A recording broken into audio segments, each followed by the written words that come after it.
Let's get right, as promised, to those breaking economic numbers. The second quarter GDP numbers just released, and they do show another contraction for a second consecutive quarter, which could signal the U.S. in recession. This comes after the Federal Reserve raised interest rates again yesterday, with the Fed chair saying the path to avoiding recession has, quote, narrowed. Let's bring in NBC News senior business analyst and host of the 11th Hour on MSNBC, Stephanie Ruhle, Jonathan Lemire, Mike Barnicle, Katty Kay, all still with us as well. Steph, good to see you. So let's dig into this. Janet Yellen, Jerome Powell, others have said this is not what an economy in recession looks like, with low unemployment, plenty of jobs available to people. But yes, inflation at 40-year high. And now, by some definitions, as you know better than most, this does show, this new number on the GDP, that the economy is in a recession. So what's the word?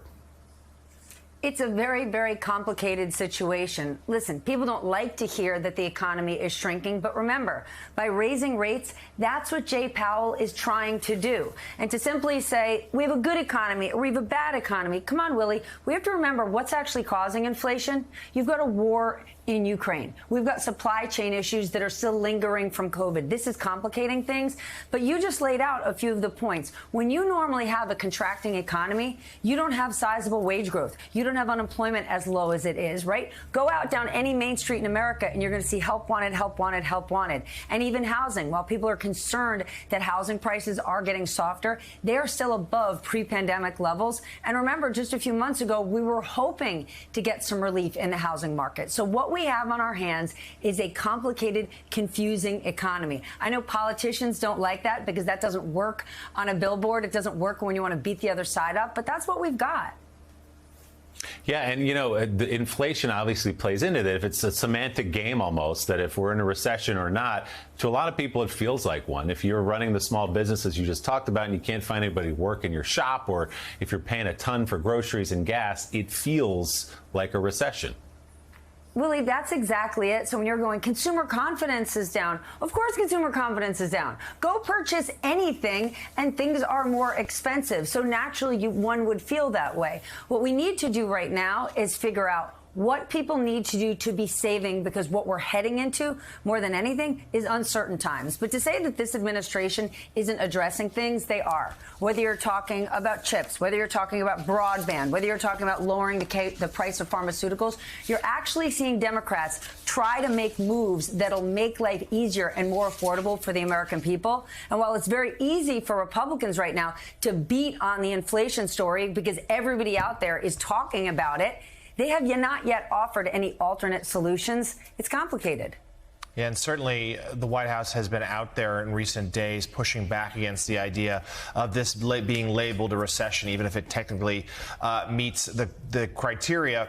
Stephanie, you know, certainly there also good news yesterday, the belief that Senator Manchin's signing off on this bill that hopefully, they believe, will help bring down inflation.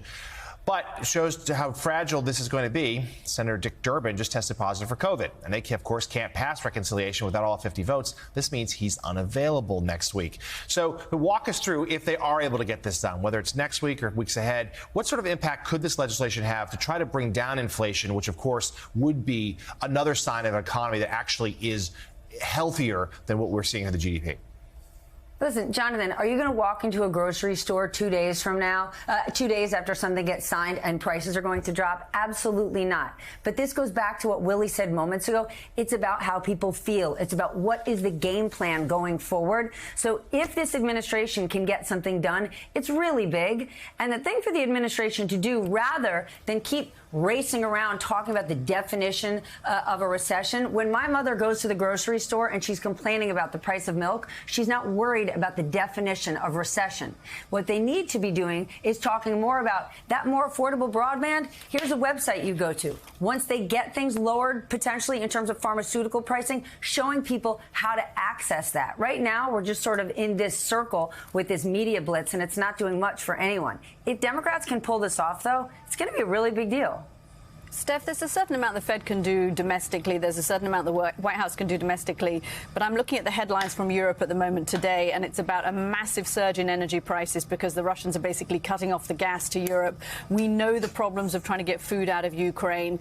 Is there a risk that as we head into the fall and the winter, some of what we're already seeing in Europe spills back over into the United States and inflation becomes even harder to get under control?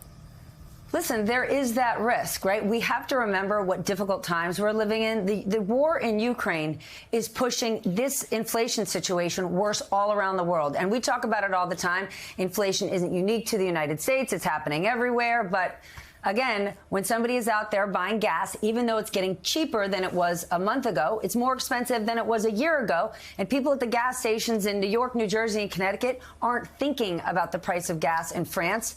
And this is a very unpredictable situation. Obviously, the president did just recently go and speak with MBS. We're working on pumping more. We're working on energy independence. But that doesn't happen overnight.